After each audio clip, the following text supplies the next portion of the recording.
Tout d'abord, merci pour cette cérémonie. Je remercie aussi les derniers anciens combattants qui sont présents à cette cérémonie et également, mesdames et messieurs. Alors, je vous propose que nous fassions une minute de silence après j'entends le premier couplet de la Marseillaise et je vous lirai le message du ministre des Armées.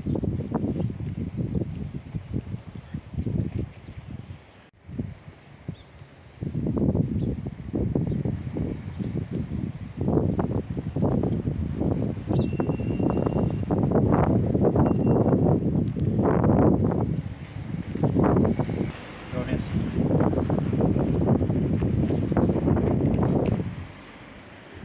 Allons enfants de la patrie, le jour de gloire est arrivé. Contre nous de la tyrannie, l'étendard sanglant élevé, l'étendard sanglant élevé. Donc je vais vous lire le message du ministre des Armées, 8 mai 1945, il y a 78 ans. L'Allemagne nazie capitule devant les Alliés réunis à Berlin. C'est la victoire. Ce jour-là, les forces de la liberté triomphent non seulement contre une armée, mais aussi contre une idéologie qui écrasait l'Europe et la liberté de ses peuples.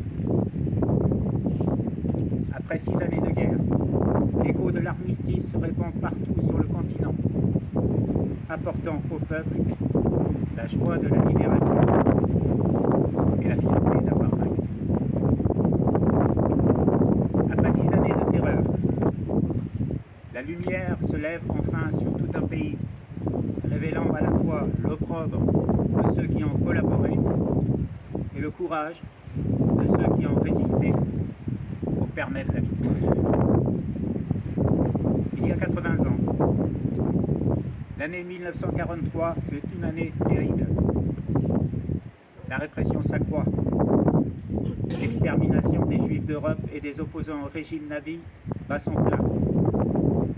Pourtant, le cours de la guerre change. À l'Est, les armées nazies ont perdu la bataille de Stalingrad. Au Sud, les Alliés ont débarqué en Afrique du Nord. Ils le feront bientôt en Italie. La Corse est libérée en septembre. Nos outre-mer se distinguent dans les 3 océans, et notamment dans les Antilles et en Guyane, par la dissidence opposée à l'Égypte. La 2e division blindée du général Leclerc est créée. Elle débarquera quelques mois plus tard en Normandie, avant de libérer Paris, puis Strasbourg. Il n'y a plus une parcelle de notre territoire où l'on ne compte de résistants à l'occupant. Chacun peut ressentir que le destin des armes a basculé, même si la lutte sera encore longue.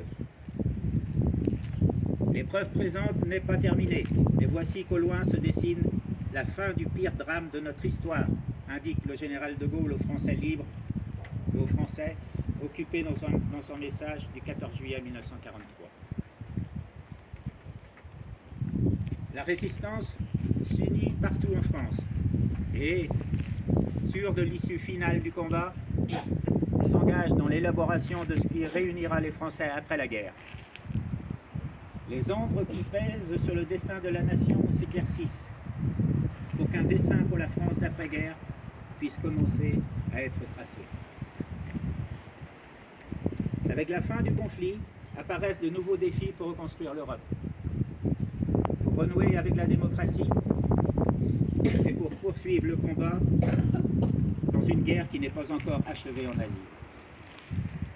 Il faudra enfin tirer les conséquences des échecs militaires de 1940 pour renforcer les armées de la France face aux menaces qui la visent. Hier comme aujourd'hui, c'est un combat que nous ne devons pas perdre de vue. Avec la victoire vient aussi le retour des prisonniers, des déportés, et la longue attente de ceux qui ne reviendront pas, ayant sacrifié leur vie pour notre liberté. Enfin, il y a tous ceux que plus personne n'attend, car ils ont été déportés par des familles entières, dans des convois vers l'Est, qu'un holocauste achève. Écoutons les survivants et les vétérans qui nous transmettent la mémoire de leurs compagnons, pour que leurs témoignages ne disparaissent pas avec eux et qu'ils inspirent ceux qui s'imaginent leur liberté pour définitivement acquise. Souvenons-nous enfin du sang versé. Il fut le prix de notre liberté. Mourir pour que d'autres puissent vivre libres. C'était le prix exorbitant dont plus de 10 millions de soldats alliés se sont acquittés. Un prix qui, hier comme aujourd'hui, augmente à chaque renoncement, à chaque fois que nous oublions notre passé. Au bout, le 8 mai 1945 offrit la plus grande gloire du monde aux femmes et aux hommes qui n'avaient pas cédé. La victoire leur offrit la liberté. Vive la République!